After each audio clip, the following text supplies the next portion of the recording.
100 सालों में ऐसी आपदा आई है। बहुरूपीय वायरस ने कई लोगों को हमसे छीना, लेकिन मैं देशवासियों का दर्द समझता हूं। देश का प्रधान सेवक होने के नाते आपकी हर भावना का मैं सहभागी हूं। कोरोना की सेकंड वेव से मुकाबले में संसाधनों से जुड़े जो भी गतिरोध थे वो तेजी से दूर किए जा रहे हैं। युद्ध स्तर पर काम करने का प्रयास हो रहा है। आपने देखा होगा सरकार के सभी विभाग, सारे संसाधन हमारे देश के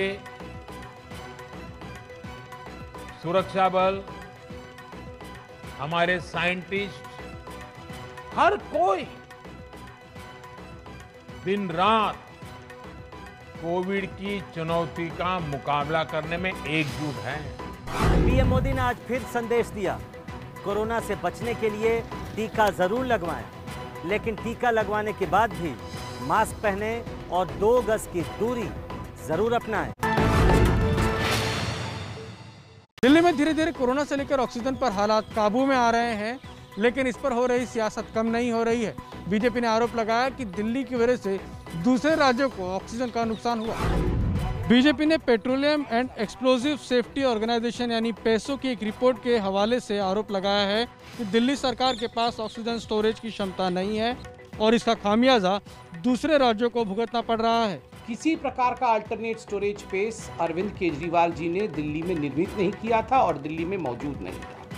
तो क्या कर रहे थे? अगर स्पेस मौजूद नहीं है तो अरविंद केजरीवाल जी ने आसपास के राज्यों को चुपके से इन्फॉर्म किया कि आप हमारा स्टोर करो ऑक्सीजन, और सप्लायर को फोन करके चुपके से कहा कि आप अभी सप्लाई रोक दो, इतना ऑक्सीजन भेजने की आवश्यकता नहीं। सियासी पार्टियां तो लड़ती रहेंगी, लेकिन अभी जरूरत ये सोचने की है कि अगर कहीं तीसरी लहर आ गई तो एक बार फिर ऑक्सीजन की कमी ना पड़ जाए।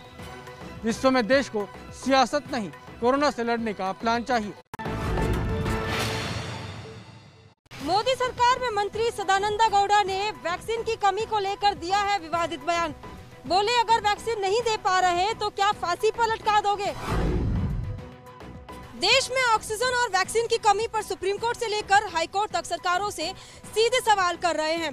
ऐसे ही एक सवाल पर देखिए केंद्रीय मंत्री सदानंद गौड़ा कैसे भड़क गए। ವಿತ್ ಗುಡ್ ಇಂಟೆನ್ಷನ್ ಆದಷ್ಟು ಶೀಘ್ರ ದೇಶದ ಎಲ್ಲರಿಗೂ ಲಸಿಕೆ ಲಭ್ಯ ಆಗಬೇಕು ಅಂತ ಹೇಳೋದಕ್ಕೆ ಬೇಕಾಗಿದೆ. ಕೋರ್ಟ್ ನಮಗೆ ನಾಳೆ ಹೇಳ್ತಾರೆ ನೀವು ಇಷ್ಟು ಕೊಡಬೇಕು ಅಂತ ಹೇಳಿ.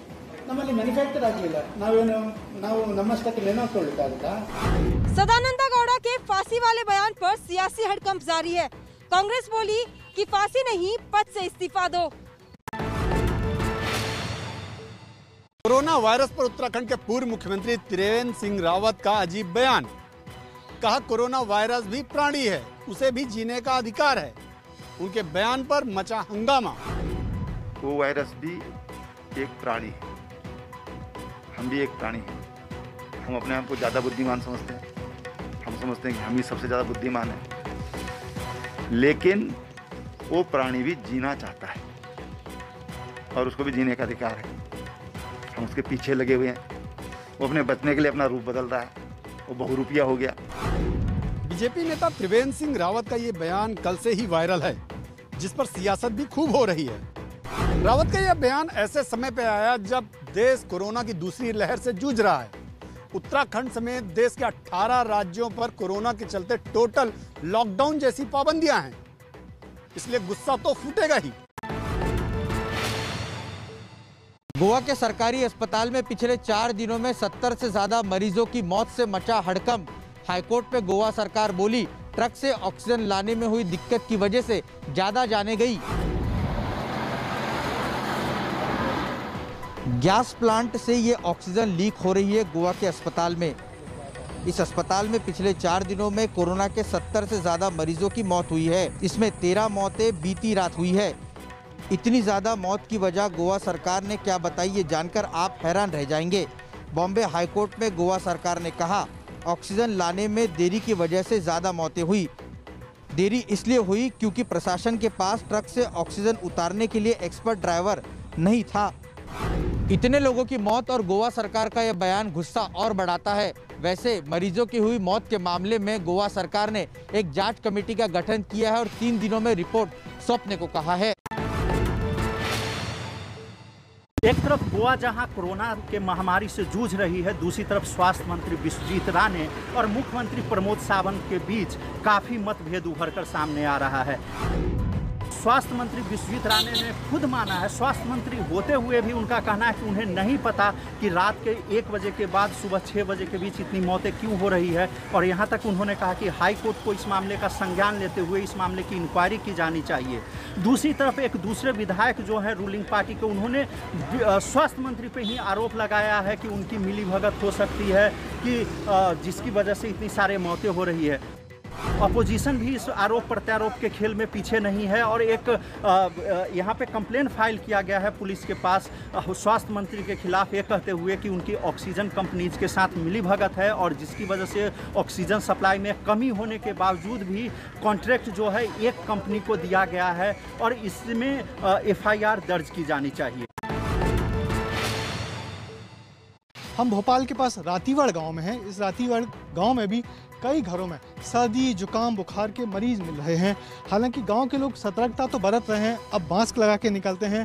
गांव में सन्नाटा दिखता है, मगर फिर भी गांव में जो घर हैं वहां पे हर दूसरे तीसरे चौथे घर में मिलते हैं लोग और बीमार दिखते हैं। सरकार दावा कर रही है कि चिंता की बात नहीं है, क्योंकि गांव में जो संक्रमण का प्रतिशत है सिर्फ 5% है, मगर ये 5% भी एक बड़ा प्रतिशत होता है। यदि कोरोना इस तेजी से गांव में फैल गया तो निश्चित ही आने वाले दिन बहुत बुरे होंगे, क्योंकि गांव में चिकित्सा सुविधाओं का अभाव है। ये वो गांव है जो भोपाल से सटा हुआ है और यहाँ पर आने वाले लोग अधिकतर भोपाल के हैं, जिसके चलते यहाँ कोरोना फैला और पिछले कुछ दिनों में कुछ लोगों की मौत भी हुई है। हालांकि अभी ये तय नहीं है कि वो मरने वाले कोरोना से थे या किसी दूसरी बीमारी से, मगर मौतें हो रही हैं इस गाँव में और लोग बीमार भी पाए जा रहे हैं। राज्य सरकारें मुफ्त में जनता का टीकाकरण करने का ऐलान कर चुकी हैं, जैसा कि छत्तीसगढ़ में भी मुख्यमंत्री भूपेश बघेल ने कर दिया है। पोस्टर लगा है टीकाकरण केंद्र के सामने, मुख्यमंत्री हैं भूपेश बघेल और ठीक इनके पोस्टर के बगल में मैं आपको वो दिखाता हूं जो लिख कर बताया जा रहा है कि आपकी जन्मतिथि ये होगी तो आपको टीकाकरण होगा। जब ये सब कुछ करना ही है तो फिर इतना प्रचार प्रसार क्यों? APL वर्ग हेतु वैक्सीन की डोज समाप्त हो गई है। APL श्रेणी हेतु वैक्सीन उपलब्ध नहीं होने के कारण कल दिनांक से आगामी आदेश तक नहीं होगा। असुविधा के लिए खेद है। सरकार की दलील है कि जो सबसे ज्यादा जरूरतमंद है, तो बीमारी क्या जरूरतमंदों को देखकर आती है? यही स्थिति है रायपुर के टीकाकरण केंद्रों की और यही सच्चाई है। इनके पास एक तर्क जरूर है कहने को कि वैक्सीन बनाने वाली कंपनी जब नहीं भेज रही है तो कहां से लगाएंगे। कोरोना संक्रमण को रोकने के लिए सबसे कारगर हथियार जो है वो वैक्सीन है, लेकिन 18 से 44 साल की उम्र के लोगों को जम्मू में वैक्सीन नहीं मिल रही है। ये आप कोविड-19 वैक्सीनेशन सेंटर देख रहे हैं 18 से 44 साल की आयु वर्ग के लोगों के लिए, लेकिन इसके साथ ही यहाँ पर इस वैक्सीनेशन सेंटर के बाहर बोर्ड लगाया गया है जिसमें लिखा गया है कि वैक्सीन की कमी के चलते अभी फिलहाल जो 18 से 44 साल की आयु वर्ग के लोग हैं उन्हें वैक्सीनेशन जो है वो नहीं किया जा सकता। वैक्सीनेशन सेंटर 18 साल से 44 साल की उम्र के लोगों के लिए बनाए गए वो बंद हैं और जहां तक बात ऑनलाइन बुकिंग्स की है तो ऑनलाइन बुकिंग्स भी नहीं हो रही। ऐसे में इस आयु वर्ग के लोग जम्मू में दर दर भटकने को मजबूर है, क्योंकि सरकार इस आयु वर्ग के लोगों को लेकर कोई स्पष्ट नीति लेकर सामने नहीं आई है। बिहार में लॉकडाउन का नियम तोड़ने वालों के खिलाफ हो रही है सख्त कार्रवाई। सीतामढ़ी जिले में पुलिस ने ऐसे लोगों के खिलाफ सड़क पर ही सुनवाई की और फिर दे दी सजा। सड़क पर लिटाकर पुलिस वाले जिन लोगों पर डंडा चला रहे हैं, इन्हें लॉकडाउन के बीच सड़क पर घूमते देखा गया था। लेकिन देखिए पुलिस कैसे इन लोगों को सड़क पर रेंगने के लिए मजबूर कर रही है।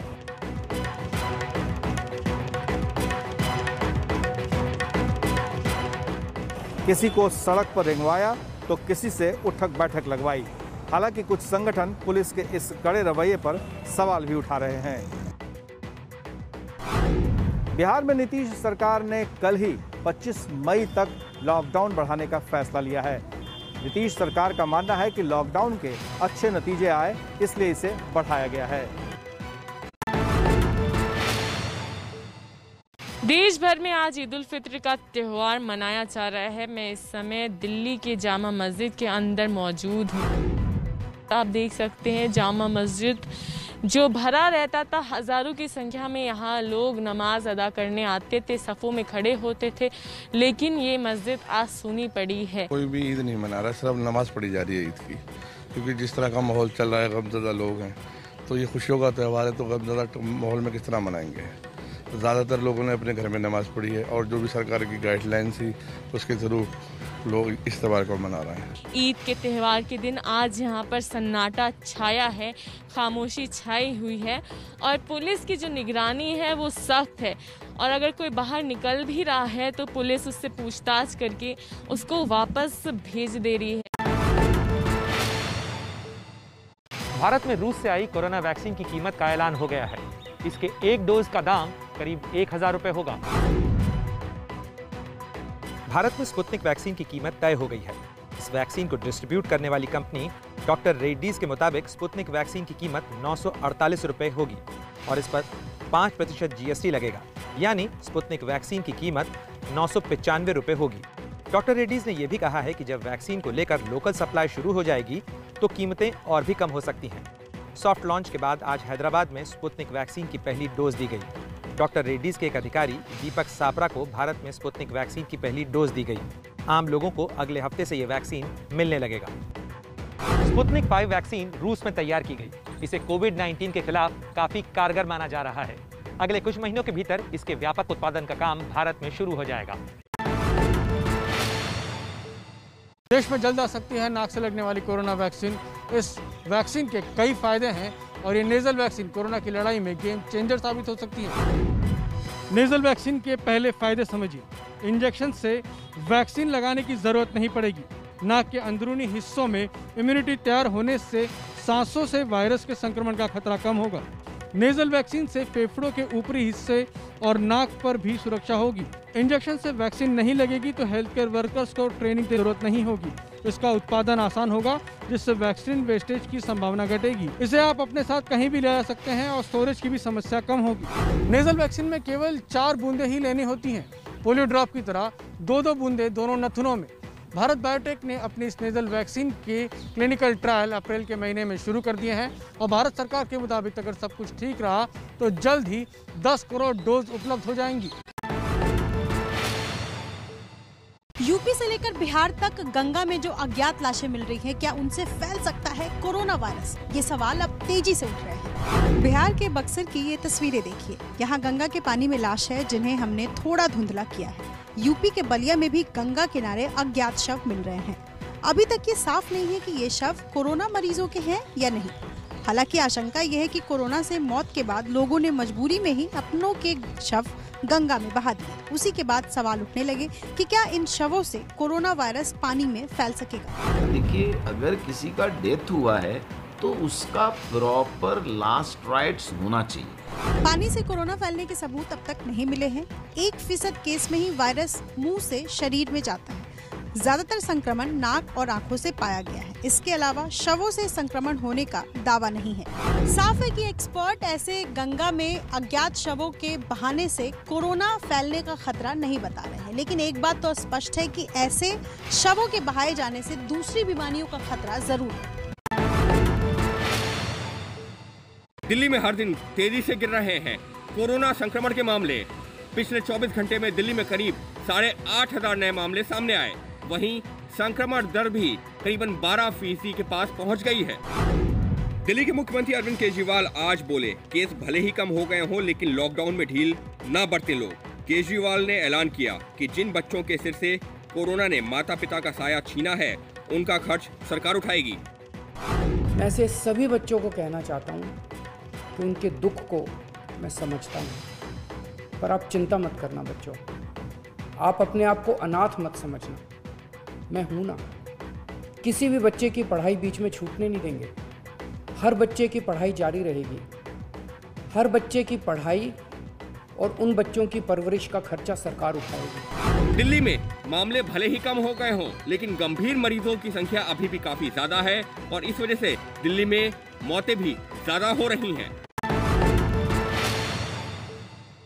देश के 9.5 करोड़ किसानों को पीएम मोदी ने दिया तोहफा। पीएम मोदी ने किसानों के खातों में किसान सम्मान निधि स्कीम के तहत 2-2 हज़ार रुपए की 8वीं किस्त जारी की। पीएम नरेंद्र मोदी ने आज प्रधानमंत्री किसान सम्मान निधि स्कीम के तहत 8वीं किस्त जारी की। पीएम मोदी ने वीडियो कॉन्फ्रेंसिंग के जरिए खुद कई किसानों के खाते में पैसा ट्रांसफर किया और किसानों से सीधे बातचीत भी की। जहां किसानों ने कृषि और बागवानी में रिकॉर्ड उत्पादन किया है, वहीं सरकार भी हर साल एमएसपी पर खरीद के नए रिकॉर्ड बना रही है। पहले धान की और अब गेहूं की भी रिकॉर्ड खरीदी हो रही है। इस वर्ष अभी तक बीते वर्ष की तुलना में लगभग 10% अधिक गेहूं एमएसपी पर खरीदा जा चुका है। किसान सम्मान निधि स्कीम के तहत केंद्र सरकार हर किसान को हर साल 6-6 हज़ार रुपए देती है। यह रकम 2-2 हज़ार रुपए की 3 किस्तों में दी जाती है। इस बार इस स्कीम का फायदा पहली बार बंगाल के किसानों को भी मिला है। यूपी के चित्रकूट जिले की जेल में कैदियों के बीच चली गोली। मुख्तार अंसारी गैंग के मिराज अली और पश्चिमी यूपी के गैंगस्टर मुकीम काला की मौत। गोली चलाने वाला अंशु दीक्षित भी पुलिस फायरिंग में मारा गया। यूपी की चित्रकूट जेल में आज गैंग वॉर हुआ। पश्चिमी यूपी के गैंगस्टर अंशु दीक्षित ने मुख्तार अंसारी के खास गुर्गे मिराज अली और मुकीम काला की गोली मारकर हत्या कर दी। प्रशासन के मुताबिक पुलिस ने अंशु दीक्षित को सरेंडर करने को कहा, लेकिन वो लगातार फायरिंग करता रहा। बाद में पुलिस की जवाबी कार्रवाई में अंशु भी मारा गया। गैंगवार में मारा गया मुकीम काला पश्चिमी यूपी का कुख्यात गैंगस्टर था। सपा सरकार में उसका आतंक इतना ज्यादा था कि उसके सर पर 1 लाख रुपए का इनाम रखा गया था। गुजरात और दक्षिण भारत में चक्रवाती तूफान का खतरा मंडरा रहा है। अरब सागर में उठ रहा टोकटे तूफान अगले 4 दिनों में गुजरात के तट से टकरा सकता है। मौसम विभाग के मुताबिक गुजरात के तटीय इलाकों में परसों यानी 16 मई से बारिश शुरू होने लगेगी और 18 मई को तूफान टोकटे तट से टकरा सकता है। आज सुबह डिप्रेशन बन गया है। ओवर लक्षद्वीप एरिया में डिप्रेशन बना हुआ है आज, और अगले 12 घंटा में डीप डिप्रेशन बन जाएगा और सब्सिक्वेंट 12 घंटे में उसको यानी कल सुबह तक साइक्लोनिक स्टॉर्म बनेगा। तूफान से पहले गुजरात और दक्षिण भारत के राज्यों में मछुआरों को समंदर में न जाने का अलर्ट भी जारी कर दिया गया है। इजराइल के सुरक्षा बलों और फिलिस्तीन के संगठन हमास के बीच लड़ाई जारी है। बीते कुछ दिनों के दौरान अब तक 100 से ज्यादा लोगों की जान जा चुकी है। पूरे इलाके में रात और दिन रॉकेट के धमाके और गोलाबारी की गरज सुनाई देती रहती है। हवा में एक के बाद एक रॉकेट छूट रहे हैं और इमारतों के बीच ऐसे ही धमाके हो रहे हैं। अब देखिए ये तस्वीरें, टैंक कैसे गोला बरसा रहे हैं। दिन हो या रात, इजराइल और फिलिस्तीन के हमास के बीच ऐसे ही जंग जारी है। रात की ये तस्वीरें देखिए, कैसे आसमान में रॉकेट पर रॉकेट दागे जा रहे हैं। इजराइल और हमास की लड़ाई अब बड़ी जंग की तरफ बढ़ती नजर आ रही है। हमास और इजराइल के बीच हुए हमलों में अब तक 100 से ज्यादा लोगों की जानें जा चुकी हैं। इसमें 27 बच्चे भी शामिल हैं। लड़ाई में 580 लोग घायल हुए हैं। मरने वालों में 7 इजराइल के हैं, बाकी फिलिस्तीन के हैं जो इजराइल के एयर स्ट्राइक में मारे गए हैं। खतरा इस बात का है कि इजराइल और फिलिस्तीन के बीच चल रही लड़ाई अगर यूं ही जारी रही तो इसका दायरा केवल 2 मुल्कों तक सीमित नहीं रहेगा, बल्कि इस जंग में कुछ और देश भी कूद सकते हैं। नेपाल में फिर प्रधानमंत्री बने केपी शर्मा ओली। संसद में बहुमत न हासिल करने के बावजूद राष्ट्रपति विद्या देवी भंडारी ने केपी शर्मा ओली को प्रधानमंत्री नियुक्त किया है। केपी शर्मा ओली फिर से नेपाल के प्रधानमंत्री नियुक्त कर दिए गए हैं। तमाम खींचतान के बाद भी विपक्षी दल नई सरकार बनाने के लिए सदन में बहुमत नहीं जुटा पाए तो ओली की फिर से लॉटरी खुल गई। ओली के सोमवार को विश्वास मत खोने के बाद राष्ट्रपति ने विपक्ष को सरकार बनाने का वक्त दिया था। लेकिन नेपाल के राजनीतिक दल अपने धड़ों के बीच गुटबाजी के चलते अभी तक इस मामले पर कोई सहमति नहीं बना पाए और ओली फिर से प्रधानमंत्री बन गए। नेपाल के प्रधानमंत्री केपी शर्मा ओली ने अपने पिछले कार्यकाल में चीन की शह पर भारत के लिए मुश्किलें खड़ी की। बाद में उन्होंने भारत को साधने का भी प्रयास किया। ऐसे में एक बार फिर प्रधानमंत्री बने केपी शर्मा ओली की राजनीति अब की बार किस करवट बैठेगी, ये देखना काफी रोचक होगा। जापान में ओलंपिक आयोजकों का बड़ा फैसला, 2 लाख की जगह अब सिर्फ 80,000 अधिकारियों को ही एंट्री मिलेगी। जापान ने भारत पर ट्रैवल बैन लगाया। ओलंपिक खेलों के लिए ये वही मशाल है जो पूरी दुनिया में घूमकर टोक्यो पहुंच चुकी है, लेकिन कोरोना की दूसरी लहर का असर ओलंपिक गेम्स पर भी दिखने लगा है। टोक्यो ओलंपिक गेम्स में अब सिर्फ 2 महीने का वक्त रह गया है।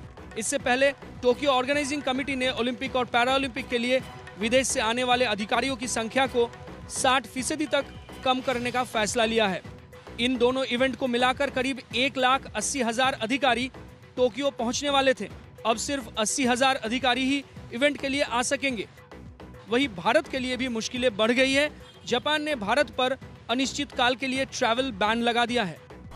समर ओलंपिक्स की शुरुआत 24 जुलाई और पैरा ओलंपिक्स का 24 अगस्त को आगाज होना है। इस बार टोक्यो ओलंपिक गेम्स में करीब 15,000 एथलीट्स हिस्सा लेंगे।